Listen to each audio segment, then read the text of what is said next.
Bonjour à tous, bienvenue dans cette nouvelle vidéo. On se retrouve aujourd'hui pour faire ensemble le tout premier semis de laitue de la saison. Il y en aura bien d'autres qui vont venir, mais là j'en lance un précocement pour planter au potager dès le mois de mars, et donc il faut s'y prendre dès le mois de janvier pour les semer. Donc on va en profiter pour voir ensemble trois techniques, voir chaque fois les avantages et les inconvénients d'utiliser telle ou telle technique. Donc on va voir le semis en barquette, on va voir le semis en alvéole, c'est un petit peu différent, et puis on va voir aussi le semis en motte, à l'aide d'un presse-motte. Donc on voit tout ça dans cette nouvelle vidéo.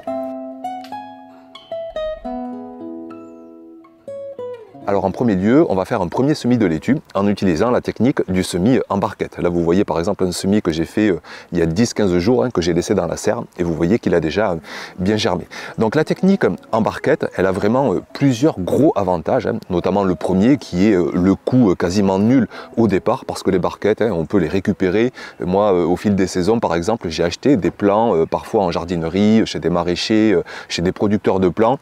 Et chaque fois, eh bien, on peut récupérer les barquettes. Elles sont solides, elles sont durables, elles sont en plastique. On peut les réutiliser saison après saison. Et puis sinon, on peut faire aussi avec par exemple des récipients, vous savez, de plats préparés, qui nous arrivent tous d'acheter parfois.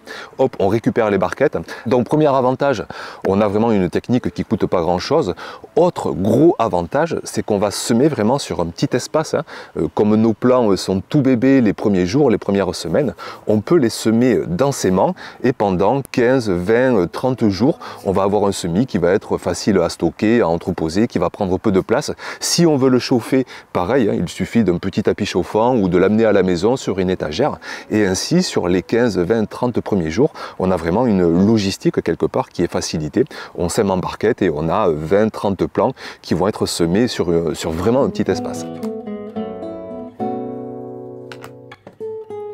Ensuite, il faut parler aussi des inconvénients parce que vous allez voir que chaque technique a ses avantages mais a aussi ses inconvénients. Donc premier inconvénient, c'est que de semer densément, on va avoir des plants, on va avoir des racines qui vont un petit peu s'entremêler, ce qui fait que quand on va les repiquer ensuite en godets individuels ou lorsque parfois on va aller les planter directement en pleine terre, les réseaux racinaires vont être un petit peu fragilisés, vont être stressés et on va avoir une reprise qui va être moins vigoureuse. C'est pourquoi beaucoup de professionnels vont utiliser d'autres techniques, quitte à prendre un petit peu plus de place au départ, mais il va y avoir un repiquage, une plantation en pleine terre qui va être un peu plus vigoureuse. Mais franchement, quand on est jardinier amateur, moi je peux vous dire que j'en ai quelque part rien à faire, que ça mette 5, 10 jours de plus parfois à arriver à maturité, à arriver à récolte. Je préfère avoir la praticité, la simplicité de cette technique.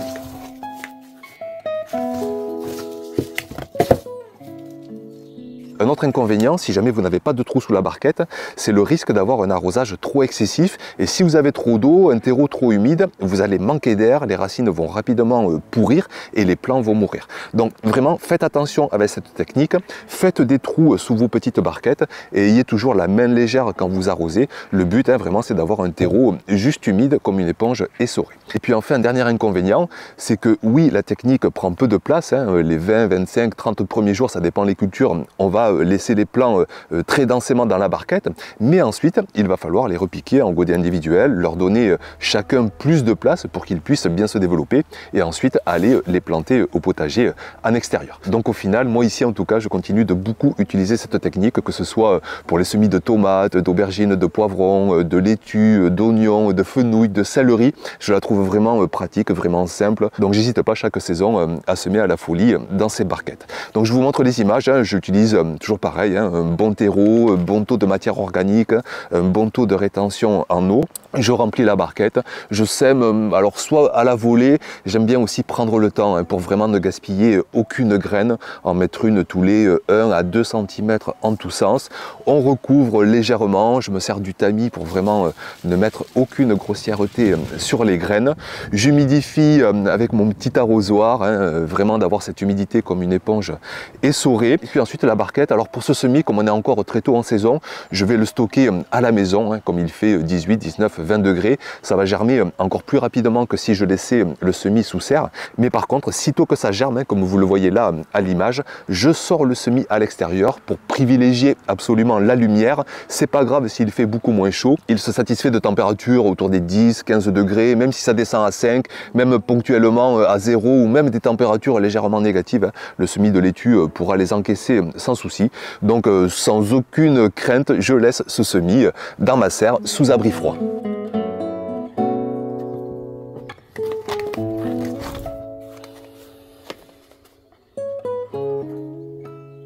Deuxième technique maintenant qu'on peut utiliser, c'est la technique du semis en alvéole. Alors les alvéoles, vous en trouvez vraiment de qualité extrêmement différentes. Vous avez des alvéoles un peu souples comme ça, vous voyez, qui n'ont pas trop de rigidité. Vous n'avez pas de trou dans le fond pour les extraire facilement.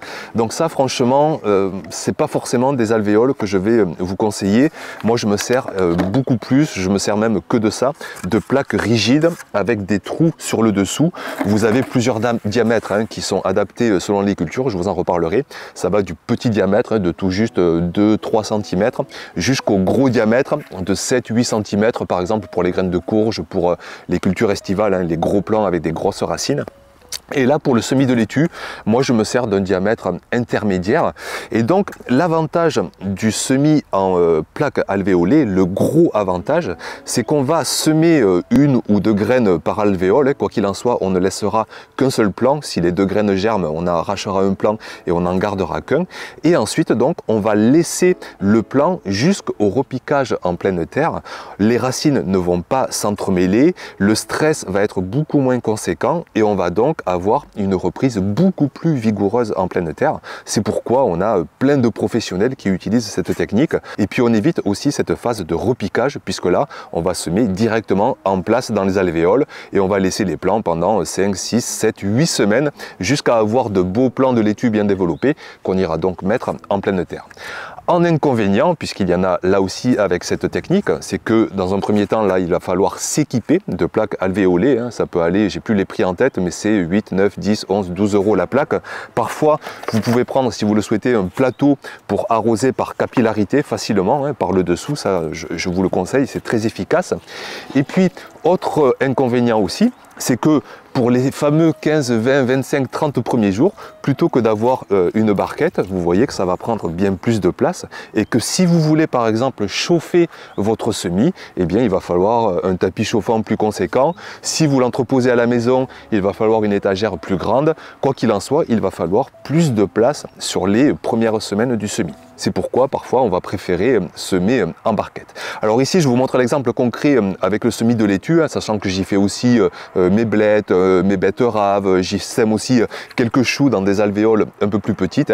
On peut y faire pratiquement toutes les cultures selon les diamètres d'alvéoles. Et donc pour revenir à ce semis de laitue, alors ce que je fais par contre c'est que moi je suis pas professionnel, j'ai pas besoin de semer toute la plaque, ça me ferait trop de laitue pour ce premier itinéraire, surtout que là j'utilise plusieurs techniques à côté. Donc j'ai pris une meuleuse et j'ai découpé 2 rangées et ça vous pouvez le faire chez vous, vous pouvez acheter une plaque et vous la découpez en morceaux, comme ça vous permet de semer différemment plusieurs cultures à différents endroits et de stocker à droite à gauche vos plaques alvéolées. Donc je découpe 2 rangées d'alvéoles, je remplis de terreau, toujours pareil, bien fin, bien meuble, bien humide. Vous rentrez vos doigts dans les alvéoles pour vraiment bien tasser, vous rajoutez du terreau, vous retassez et puis ensuite vous pouvez déposer donc 1, 2, 3 graines, ça dépend quel espoir vous avez dans votre taux de germination, la qualité de vos graines. Si vous êtes sûr que tout va germer, vous pouvez ne mettre qu'une graine par alvéole, mais si jamais ça germe pas, bien vous allez avoir une alvéole de vide. Donc moi ici, le compromis que je trouve, c'est que je mets 2, parfois 3 graines par alvéole,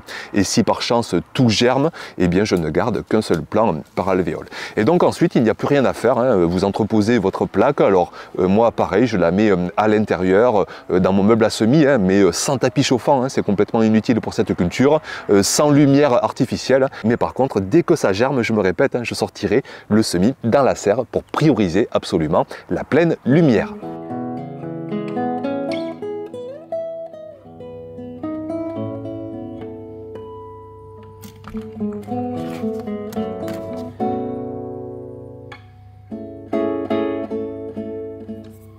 puis on passe maintenant à la dernière technique pour laquelle il vous faudra un presse-motte. Alors vous en avez de plusieurs tailles, hein. Ça, ce sont des mottes qui font bien 3-4 cm, hein. C'est par 4 mottes.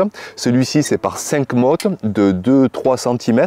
Et puis vous avez même des tout petits presse-mottes, par exemple pour les petites graines d'oignon, vous pouvez les faire dans des mottes de tout juste 1 cm. Donc principal avantage de cette technique, c'est que déjà on va s'éviter toute consommation de plastique, hein. Pas besoin de godets, de barquettes, de plaques alvéolées. On s'équipe d'un presse-motte et on a des mottes qui se tiennent d'elles-mêmes. Autre avantage, c'est qu'on va avoir un terreau qui va être compressé sous tout juste 2, 3, 4 cm plutôt que des godets de 7-8 cm. Et on va avoir une même quantité de terreau, hein, avec la même quantité de richesse nutritive à l'intérieur. Donc on a forcément un gain de place au final.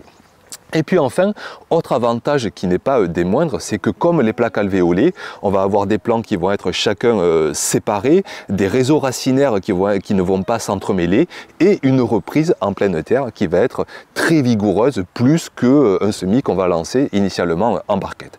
Donc c'est pourquoi là aussi vous voyez beaucoup de plants en jardinerie chez des professionnels qui sont faits en motte. Inconvénient de cette technique, eh bien c'est qu'il va falloir vous équiper d'un presse-motte. Ce sont quelques dizaines d'euros qu'il faut investir au départ de la technique, mais ensuite vous l'avez pour des saisons et des saisons.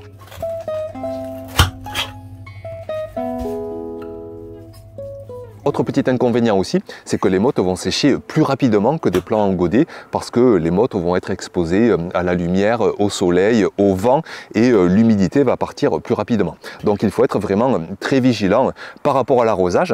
Et puis enfin, dernier inconvénient, c'est qu'il va falloir un peu plus de temps pour cette technique.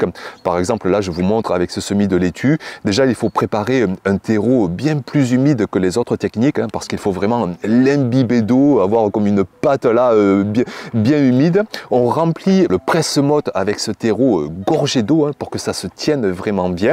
Ensuite, vous sortez les mottes et vous faites comme pour les alvéoles, vous mettez 1, 2 ou 3 graines selon vos espoirs de taux de germination.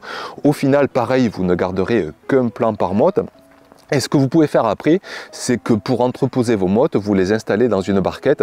D'ailleurs, là j'ai fait une petite erreur, c'est qu'au départ je les ai mis dans une barquette trouée. Mais là je vous conseille au contraire de les mettre dans une barquette qui n'est pas trouée. Comme ça vous pourrez remplir avec un fond d'eau et vos mottes vont s'humidifier. On va pouvoir les arroser en fait par capillarité et maintenir vraiment une bonne humidité du terreau. Donc voilà, pour ces 3 techniques, hein, on va pouvoir les suivre. Hein, comptez sur moi tout au long des vidéos, tout au long de la saison pour aller du semis jusqu'à la récolte. On verra si l'itinéraire en motte va aller plus vite que l'itinéraire en barquette. On verra lequel on va récolter en premier. On verra s'il y a des plants plus vigoureux que d'autres. On suivra tout ça ensemble cette saison. Donc voilà pour aujourd'hui. Je vous rappelle que vous avez mon almanach numérique interactif avec tous les semis, toutes les plantations, plusieurs climats au choix, 50 vidéos tutoriels d'appui pour vraiment essayer de réussir au mieux votre saison. Vous avez le lien juste sous la vidéo. Merci beaucoup pour votre attention et puis à très vite donc pour de prochaines vidéos. Ciao!